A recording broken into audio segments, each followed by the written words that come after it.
Hey, I'm Jusko from ProudMoney.com, and in this video we are going to look at the best store credit cards. But before we do, I'm going to ask you to please subscribe to this YouTube channel if you have not already. And if you have already, I thank you for doing so. So as I make this video, we're getting into the holiday season. If you're watching this when it's not the holiday season, just pretend it is. Every year during the holidays, there are many stories in the media every single year telling about how bad store credit cards are, how they have super high interest rates, how they will lure you in with some sort of discount and then sock you with interest on the back end. And there's some truth to these stories. Retail store credit cards often do have higher interest rates, often 25% or more. And it's also true that when you pay with a credit card, you oftentimes will spend more than maybe you would if you had to pay with cash. But that said, if you have the self-discipline, store credit cards aren't necessarily any worse than other forms of credit. If you can and do pay your bills in full each month, you won't ever pay interest on those purchases because you only get charged interest on purchases that you don't pay back within the next month or the next billing cycle. So a lot of these stories are a little fear-mongering in that they act like retail store credit cards are somehow different than other types of credit cards, when the fundamental truth is that if you pay them off in full, you're not going to pay any interest regardless of how high that interest rate is. Now, some store credit cards are better than others. In this video, I'm going to talk about 3 types of store credit cards and why one might be better than the other, depending on how you look at it. The first group I'm going to talk about are what I call hostage or blackmail credit cards, which sounds really bad, but these are cards that in the past, and on the surface, they seem really good, but then when you look a little deeper, you start to question it. And the 2 cards that I have in mind here are the Target Red Card and the Lowe's Advantage Card. Now, I've talked about these cards in the past because what's really good about them is if you have the card, you get a 5% discount on all your purchases that you make at Target, if you have that card, or Lowe's with that card. So it sounds really great. You don't have to save up points to redeem later on. You're just getting 5% right off the bat. Now, what is the downside to that? Well, if you don't get the card, then you're paying 5% more than everybody else. So you're sort of a hostage a little bit. You're sort of being blackmailed a little bit because you feel like you have to get the card or it's going to drive you crazy to know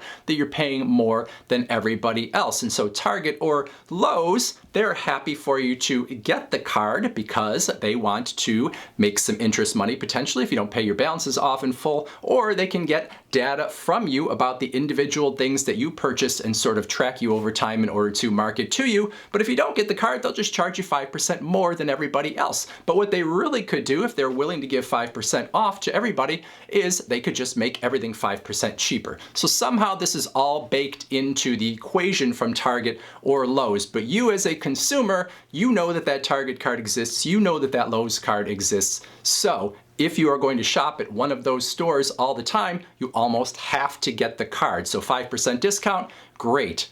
But when you think about the story behind it, not quite as good. But I have to recommend them because on the surface, they're both giving you a 5% discount. And if you are a frequent Target shopper or a frequent Lowe's shopper, it would be silly not to get those cards and pay 5% more than everybody else. The next category of store cards are what I call hybrid cards, and I like hybrid cards because while they are associated with a particular retailer and they give greater rewards when you shop at that retailer, their points aren't necessarily tied only to that retailer. You can often redeem them for cash back or other rewards, and then they also often are going to be a MasterCard or Visa, which means you can use them wherever MasterCard or Visa is going to be accepted, so that means you can use them outside of the retailer in question and still earn rewards there. So possibly the most well-known or the most widely available in terms of where people do a ton of shopping is going to be the Amazon Visa. The Amazon Visa, if you are an Amazon Prime member, is going to give you 5% back on your purchases at Amazon and Whole Foods. You're going to get 2% back at restaurants, at gas stations, at drugstores, 1% back everywhere else. Now, those points that you get, you can use at Amazon, but you could also use them for cash back. So that is pretty nice. If you're not an Amazon Prime member, you can still get 3% on those Amazon purchases, and then that same 2% in those other categories, 1% everywhere else. Now, Amazon also has the Amazon Store Card. So the Visa is issued by Chase. There's also the Amazon Store Card issued by Synchrony. And this one really is not a hybrid card because you can only use it on Amazon.com. But if you are a Prime member, you can still get 5% back on your Amazon purchases with that store card. The store card exists also to be a 0% financing card, so if you make a bigger purchase at Amazon, you could finance that purchase at a 0% interest rate, and then obviously hopefully never pay interest, assuming that you pay everything off in time. So Amazon, pretty good store card on either end. Most people are probably going to want that Visa card unless they are making a larger purchase, but the Visa card probably a little more difficult to get in terms of the credit score you're going to need than that Amazon store card. Another popular hybrid store card that has come out over the last couple years is the Apple credit card, which is a MasterCard. So that card is going to give you 3% cash back on your Amazon purchases. You can also get 3% back on certain other purchases when you pay with the card through Apple Pay. So when you pay at Walgreens, Uber, Exxon, and there's some others, you can get 3% back on those purchases. Any other purchases that you make with the card through Apple Pay are going to give you 2% cash back. And if you use just the regular standard card in a store, not through Apple Pay, well then you're gonna get 1% back on those purchases. Now Apple also offers some 0% financing when you pay with the card. So you can earn your cashback rewards, but then you can also get 0% financing when you actually make purchases of Apple products. So it's a good hybrid card because of the fact that you're getting those Apple rewards, that Apple financing, but you're also getting potentially rewards on all your other purchases as well. Now let's talk about the Costco and Sam's Club credit cards. They have a couple similarities. One of them is the fact that they're both pretty good store credit cards. The second similarity is the fact that you have to be a paid member of Costco or Sam's Club to get their credit cards. Now the Costco Anywhere Visa gives you 4% back on gas purchases on up to $7,000 worth of gas per year. You get 3% back at restaurants, 3% back on travel, 2% back at Costco, 1% everywhere else. The Sam's Club MasterCard's giving you 5% back on gas purchases on up to $6,000 of gas per year. You get 3% back at restaurants, 1% back on your Sam's Club purchases and any other purchases you make. Now, if you have the higher level of membership, the Plus membership at Sam's Club, you actually get 5% back on your Sam's Club purchases. However, that means that you would have had to pay more in terms of the cost of your membership. So the Sam's Club Plus membership is $100. The regular club membership is $45. So you have to do the math there to see how much you spend at Sam's Club to see if it's worth it to pay for that higher level